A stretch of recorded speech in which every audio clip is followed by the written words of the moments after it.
thank you very much for having me here, and it's really great to be able to travel. At least virtually. That's all we get to do right now. So, and I just so that is said. I mean, you can ask questions in both Norwegian, Swedish, or any other Scandinavian language. That works for me. All right. So I want to share 5 tips on how to create a modern cloud native application. A lot of people talk about cloud native applications, but sometimes it's a bit hard to kind of to know what it is and what what is actually all about. So first, I usually start this kind of talk with a little bit of a disclaimer saying, well, cloud is not a something super magical or super fantastic, something that is just like, out of this world. All in all, it's still somebody else's computer, but it has a few cool features that it brings to the table where you can do different things with it. We'll see in a second what kind of things and what I mean by those different things, but I still want to say that it's not a big magical thing. It's all in all, it's still somebody else's computer, still somebody else's hardware. So if we want to define cloud native applications, it's probably a good idea to start with actually the CNCF, so Cloud Native Foundation's definition of what they actually mean by that. So you'll see the link, the reference to that thing on the bottom there.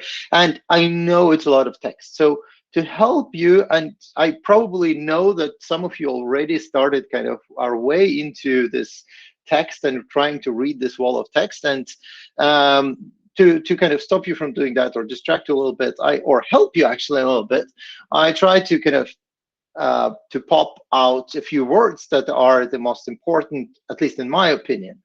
So to help you a bit even further to kind of not to read this wall of text, I remove all the other text. So now we have a little bit of, at least in my opinion, is an essence of what cloud native applications are. So it's a scalable applications. They are able to run on public, private, or hybrid clouds.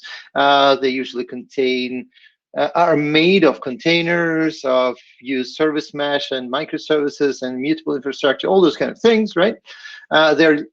Since it's microservices and service mesh and all these things, they're usually loosely coupled. They're supposed to be resilient, manageable, observable, all those kind of things, right? So this is the definition. And if you look a bit further into these words, you will see that, again, that is my opinion. But in my opinion, it is that you can separate those in 3 different parts. So you can see, okay, what are we creating? Well, we're creating scalable applications, that are able to run on different kinds of cloud and all those things. How we do that? Containers, microservices, service meshes, and all those things. And why, right? So then we talk about this part of, why would you want to do that? Well, because you want loosely coupled applications, you want to make them resilient, you want to make them manageable, observable, and so on, so on, so on, so on, right? And the thing is that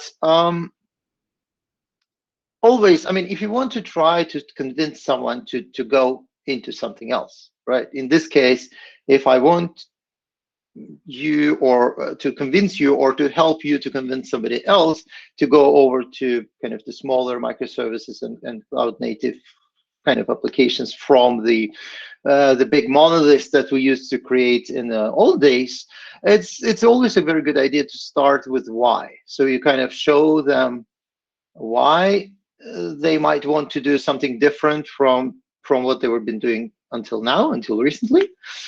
Then you go into how, and then you can do actually what they're going to create. So it's like, instead of saying, oh, well, you know what, you will be able to create an application that can run on cloud, and people would be like, yes, so what's fine. I mean, it runs perfectly fine on my servers on-prem, so why should I go to cloud? But then you can say, well, you can actually create applications that are elastic, so they can actually scale up and down when you have a lot of pressure on them, or you can reduce toil, so reduce the boring part of creating things and stuff like that. If you start with this, it's much easier to convince people to actually do that, right? So I'm going to try to do the same here. So I'll start with why, and usually the why part is it goes into this business needs of companies, of customers, of whoever might be paying you to do that work, right? So usually companies they care about things like speed, so time to market speed, right? So because I mean, I'm pretty sure you've seen. I mean, we've seen those a lot of examples of that in Norway and other places. So I'm living in Norway, and this is kind of most of my references come from locally. It's from there, right? But you've seen it in the other parts of the world and everywhere. And you have two competing projects, two competing products coming out. One of them is just like a few weeks faster than the other one, and it just takes over, right? And then the other one just cannot keep up in many cases, right? So speed to market or time to market speed is an important thing, right? That's one of the whys. The other one usually that companies and customers do talk about is agility. And agility, I'm not talking about like agile as a development technique, but agility of, how agile is your application when it comes to responding to change. So if your demands to your application change, and if you want to make something reprioritize things inside your application or functionality that's being developed and everything, how agile is it, or how agile is it to change within the application? So if you look at the technical part of it, right? So then it's would be something like, I don't know, say you want to update one part of your application and you don't really want to take down the other ones. So that's also, I put it into this big bucket of agility in this case. The third thing that usually customers or, well, a little bit of a background. So I work as a consultant. So I work for different customers here in Oslo, Norway, and I'm also been working mostly with people moving towards cloud or on the cloud last for quite a few years, and Java is mostly my kind of jam, right? So I do other things as well, but Java is mostly the kind of the platform that I know best and everything. And this is, most of my references would be probably coming from one of those things. But usually customers come to us or to me and say, well, you know what, we want to have speed, we want agility, but they also want to have a reliability. So they want to have something that will be working well and can be automated, can scale up and down automatically. So basically be reliable and be there when you need it to be there. So if you want your application to be there and to do what it's supposed to do, you want it to be reliable, so you can rely on it. And into that bucket, I put a lot of different things. So one of them, quite obvious thing, is the scalability thing, right? But then it doesn't have to be only that. It can be also things like automation. If it's automated enough, so you can actually, reliably scale up and down, reliably deploy things, reliably do a lot of different aspects of it, how available it is, and so on. Fourth one is a kind of related thing, but it's a bit different aspect of it. That's a resilience. So how your application performs under pressure.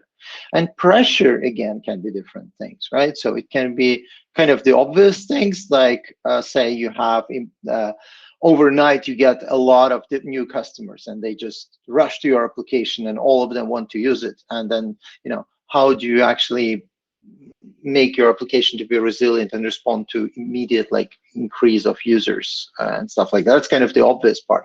But it can be also a bit less obvious things, at least not the first thing we think when we talk about resilience. It can be things like, say, parts of your applications fail, or parts of your application are using some third-party APIs, endpoints, software, whatever that might be, and those fail. So things are failing outside of your control, or the platform that you're running it on, something happens to it, network issues, or anything else. And how does your application actually react to that? That's also an important part here, right? So it's that kind of resilience as well. And obviously there is you can also think about resilience from the security point of view, right? So if it's actually secure, if it's able to withstand all kind of attacks and all everything that happens from the security point of view. Fifth thing, usually customers and people who basically pay you to develop stuff ask for is avoiding lock-in. So they want you to create an application that will be as little locked into a specific product as possible. It can be, again, it can be very many different things. It can be a specific framework. It can be a specific platform they're running in. It can be a specific product you might be using to make your application run and work and everything. But it can be different things. And usually, lock-in is a kind of tricky one because people sometimes misunderstand it, especially when they use cloud and they say, oh, well, we cannot use managed database services because it's a product and then we'll be locked into that provider. But it's not really about that. It's more about how easy it is to move. So if it's a still open standard, if it's still a regular product, but it's being managed by someone, it's still probably, most likely, it's going to be fine. It will be different from a company to company, a use case from use case, but still, we can talk a bit more about lock-in and this kind of stuff later if you have any questions or any comments on that. But usually it's, in my opinion, it gets quite often misunderstood and being kind of read in a very, very kind of strict way, right? So if you move to cloud, you put everything on the VM and install everything because then I can take my VMs and move somewhere else. But then, are you actually using too much money to create that? Are you using, all this resources in the right way, and so on, so on, so on, right? So this is the business needs, right? So we have those 5 business needs. So how we can respond to that. Before we talk about how we can respond to that, we probably need to mention a little bit about what, right? So we mentioned scalable applications in the definition earlier from CNCF. We have mentioned different kinds of clouds. So we have a private or public cloud, so kind of the regular clouds that we know. Then you have multi-cloud, so it can be different cloud providers. For some reason, you might want to use different cloud providers for different things. That might be one use case. So one provider has a better offering for something or cheaper offering for something, and the other provider might be better or cheaper or whatever on something else, right? But then another reason for doing something similar or something like that might be also things like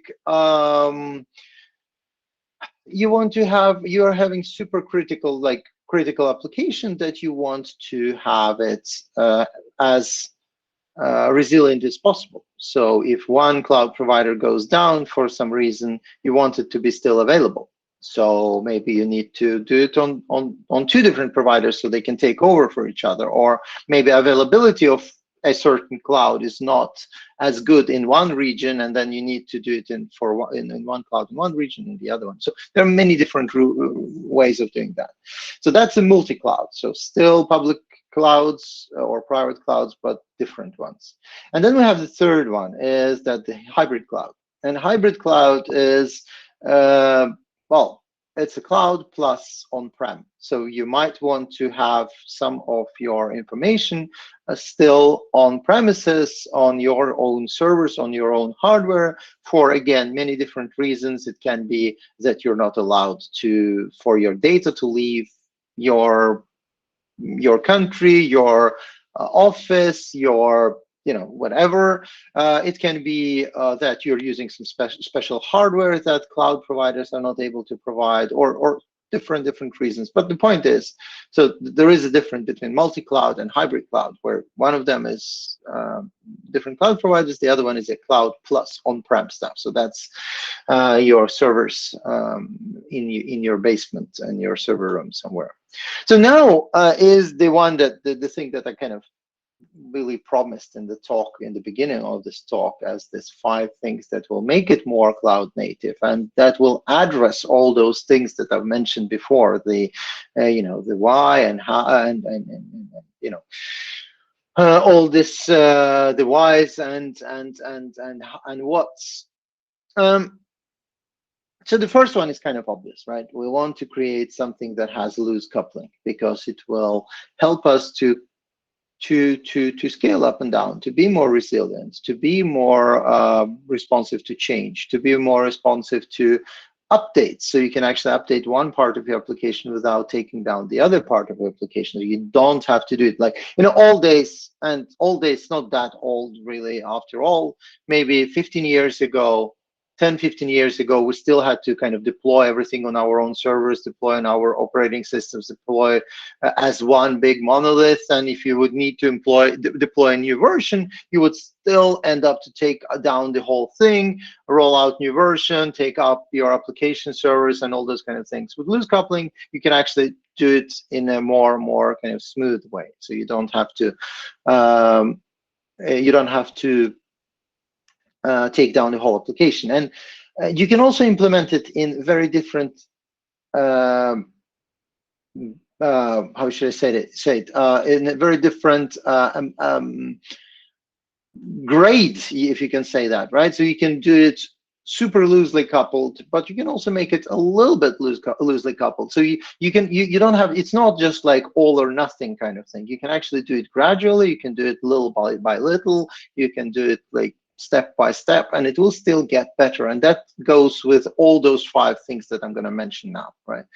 To do loose coupling, you typically have to think about microservices, and that's a little bit of a pain, because you need to now think about architecture. You need to think about how those microservices are going to talk to each other, who's going to have access to all of them, how you're going to handle and version your APIs. It's a lot of things you still need to think. It's not just going to solve all your problems. It's just possibly can replace your problems, but it will also make quite a few things easier. So it's not a silver bullet. It's not a like solution to everything, but it will make most likely your life a bit easier. To solve all those kind of things with access and network and everything, you typically use some kind of service mesh, and you will probably use some kind of API management tool and stuff like that. So there are tools to help you with that. So loose coupling is one. The second one is containers. Again, kind of no-brainer, you might think. Everybody talks about containers. It's kind of obvious that you should use containers and everything. But I want to talk a little bit about why. So one of them is that you are actually creating predictability. So, well, obvious reason is that it's portable, right? So you don't have lock-in. So that's the kind of the symbol on the bottom there, that there is no lock-in, right? But the other thing is that it's predictable deployments, and it's predictable builds. So those 2 different things. You don't have this works on my machine kind of thing anymore. If it works on your machine, it's probably work on my machine as well, and the server, and the other thing, and the other thing. With a few kind of rules, obviously you need to have a similar architecture and stuff like that, but most likely it is gonna work on the other machines. It will be reproducible, both when it comes to deployments, but also builds, so compilation and all those things. You don't have to do all this magic on your own machine to set up things like we did in the old days. Third thing is automation, and automation, again, you can implement it as much as you want and as much as far as you want, but you can strive to automate as much as possible. So automate all the things is kind of the ultimate goal, but it might take you some time to get there. It will save you time. It will save you from toil, so boring stuff, doing things that are less fun instead of doing things that are more fun. So maximizing your kind of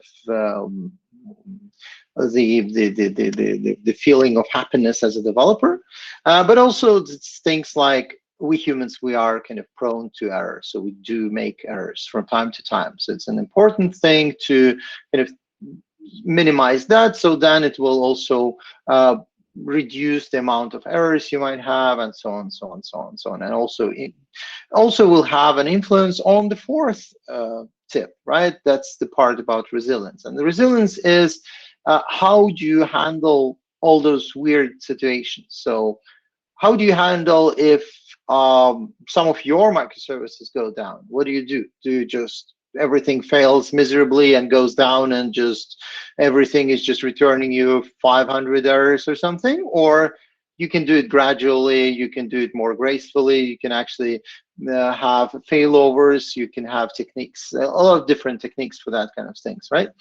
And then you have things like as a part of resilience, you have a lot of things like observability, so you can actually see how your application is doing. You can know where it's about to hit the wall, and maybe if it's not, and if it is, you know, too many users, too little users, you need to do something with it so the user experience improves and everything. So observability is a thing. Obviously, security is a thing when it comes to resilience. We mentioned that already, right? And all that goes. It also helps us to solve this two problems of both agility, but also the kind of the availability or what did we call it? We called it reliability. So the third point there, right? The last one, the fifth one, is serverless. And serverless is a kind of interesting thing, because usually serverless is being people think about serverless always or very often in connection with a cloud platform. It doesn't have to be. It can be your on-prem solutions as well, and it can be you know, you running on your own servers as well. So serverless is not about not having servers. Obviously, you still have servers, but you don't have as much management. So you do much less of management of all those, you know, of the infrastructure and everything. You just deploy your application. You tell how many instances of it should be, or how, you know, when it has to scale, and everything happens kind of automatically. And that is what serverless is about. And it can be, like I said, I mean, it can be your own on-prem solution. So I just, like, recently, I just installed on my own VM running Ubuntu server. I just installed Knative. It took me less than 5 minutes to get it installed with Kubernetes and Istio and all those things. And I just was running Knative in no time. And that was serverless, but that was kind of my on-prem VMs and stuff like that. I just needed it for something that was that will be running there, right? The cool thing with serverless is that it will help you to save money in a way that you don't dedicate a specific amount of hardware to one application, but they can scale. So if one application uses a lot, then it can use more, and scale down when it's not being used. Then you kind of free more resources for other applications as well. So that's the kind of thing that will save you money in different ways. So you buy less hardware if you're running it on-prem. If you're using it on the cloud, obviously you will pay less, because you pay usually by usage, by CPU usage, by memory usage, and all those kind of things. And like I said, all those 5 things you can do in any amount, and you can do it gradual, and you can do it as much as possible in any order, and in any kind of you know, how much you commit to each of the points as well. You can do a little bit here and a little bit there, and already will be moving towards a better application. This is pretty much it. So I think I used my time, and we have a few more minutes for questions and comments and discussions and stuff like that. So please feel free to jump in and ask questions.